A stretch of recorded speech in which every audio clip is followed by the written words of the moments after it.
అందరికీ జై భీమ్. ఈ నెల 16వ తేదీ మదనపల్లి పట్టణం నందు మాలమాడ మహాసభలు జరుగుతున్నాయి.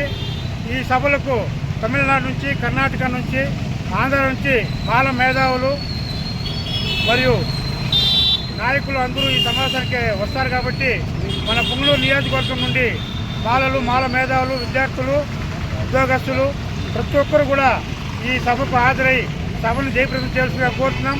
ముఖ్యంగా ఈ సభ యొక్క ఉద్దేశం ఏమంటే వర్గీకరణకు వ్యతిరేకంగా, అలాగే క్రిమినల్ విధానాన్ని కూడా వ్యతిరేకంగా మాలను ఐక్యం చేసి పోరాటం సాగించాలని పెద్దల ఆలోచనకు తోడ్పాటుగా మన నియోజకవర్గంలో ఉన్న ప్రతి ఒక్క మాల సోదరులు కూడా అందరూ విచ్చేసి సభను జయప్రదం చేయాల్సిందిగా కోరుతున్నాం.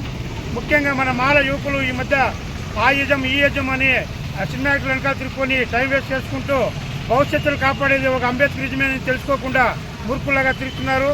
మీకు యారెడ్డి, నాయుడు ఎవరు కానీ మీకు సపోర్ట్ చేయరు. రేపు పొద్దున కష్టం వస్తే ఒక అంబేద్కరిజం అనేది మాత్రమే, ఆయన రచించిన రాజ్యాంగమే మమ్మల్ని కాపాడుతుంది తెలుసుకొని ప్రతి ఒక్కరు కూడా ఈ మహాసభకు హాజరై సభను విజయవంతం చేస్తుందిగా కోరుతున్నాం.